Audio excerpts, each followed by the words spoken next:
Hello everyone.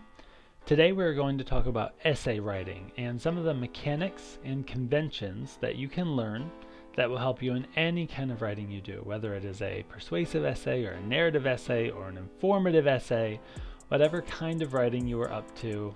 You could be editing, you could be writing your first draft. These mechanics and conventions are going to help you be the best writer you can be and achieve a kind of writing that your teachers are looking for.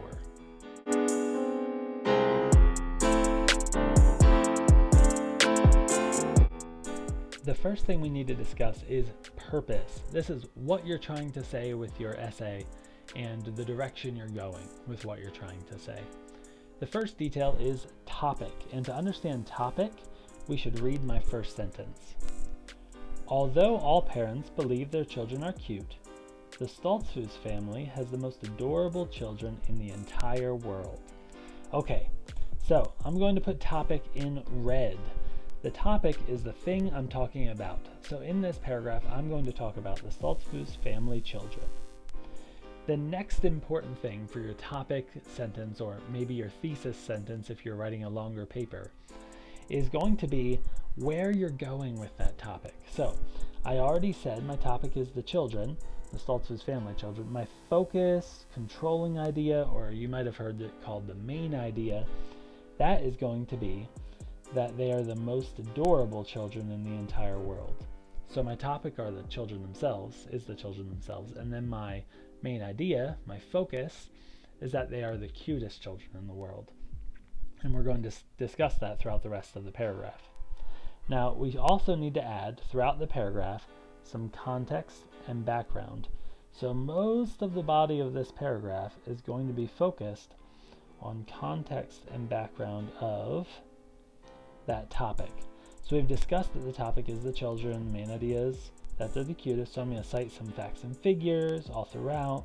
I'm going to talk about where we've studied this topic, that everybody has reacted the same way to it, that I'm going to prove my point with it. And then at the very end, I'm going to jump back to topic and controlling idea. I'm going to talk about children, and that there are some children who are, without a doubt, the most adorable children in the world. That's our topic and our controlling idea right there, that the Stoltzfus children are the most adorable children in the world. That is purpose. It should flow throughout the entirety of your paragraph. The whole of your paragraph should be focused on one controlling idea, all about one topic, and every bit of context and background you provide should focus on that one.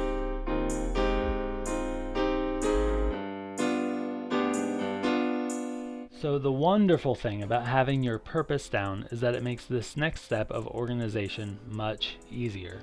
Since I know exactly what I'm talking about, which is the Stoltzfus children, I get to explain very fully that they're the most adorable children in the world. So I can go into why I believe that. And I know that most people probably won't believe me when I say that, so I'm going to say it might sound like an overstatement, and that's a little bit of a transition to help people my readers go from the idea into the proof of the idea. So I talk about the 4 studies that have proven it to be true. That builds organization already, because that means I have 4 things to cover, and I can write them out. I write first, and then between the first and the second one, I felt like I needed to transition again. So I used the word like however to say that, well, we can't just use studies from my hometown. I also have to use studies from other nations. And that's where I get to reference my second study. I move on to third study. And then when I want to talk about the last one, I just say, finally, because it's the final study I'm talking about, and discuss that one as well. After all of that, I get to conclude. I already have my introduction up top, and now I get to have a conclusion and explain exactly the thought that I'm trying to get to. So in the topic sentence up top, I'm just trying to give a big what am I about to say. And then in the conclusion, I just want to say, what did I just say? What's the full idea? Now that you have all the proof, how can I just very baldly and blatantly say what I mean? And if you have great organization, meaning you have a great structure, your introduction and conclusion are very strong, you have transitions, and your ideas progress naturally from one to the next, first, second, third, fourth, then It should be very clear and very easy to say exactly your final statement, your conclusion.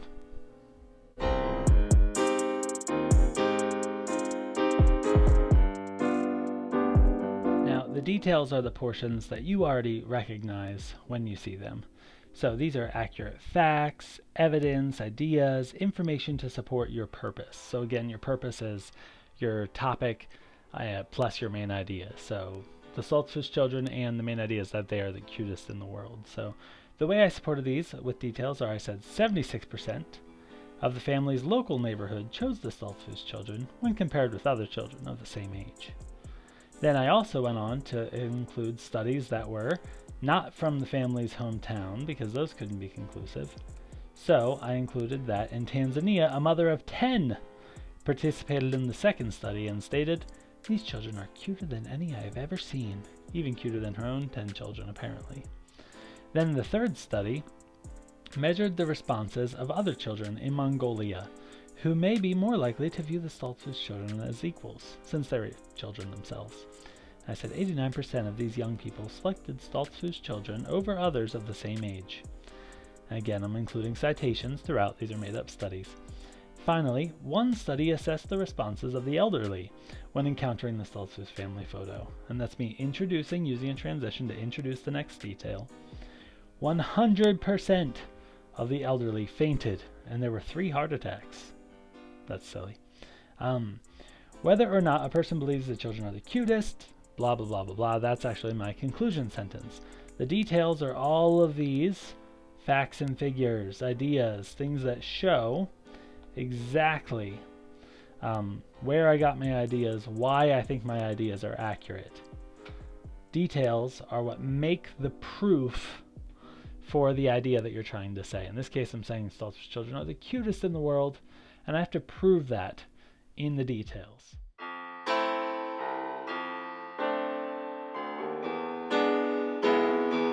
Now, the last thing we need to talk about is style and tone.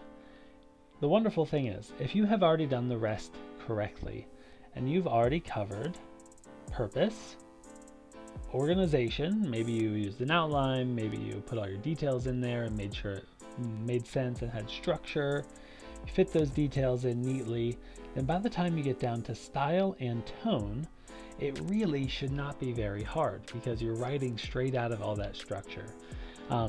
Style and tone is what makes your article or your essay or whatever you're writing fun to read. This is some of your personality is in there. Even though you don't use I or you get to have some personality, have some fun with it, and you get to use word choice and some variety and make sure that when your reader is actually trying to read through your article or your essay and get the information, they should also be enjoying the experience and finding, creative turns of phrase or even expressive and descriptive language, those kinds of things throughout your writing.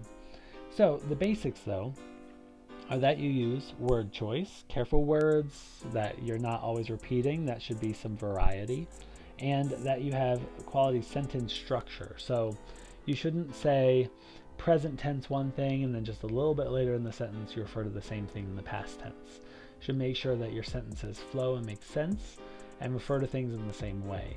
So one thing that I wanted to cover that I did incorrectly in my essay is I used children over and over and over and over and over and over and over and over again.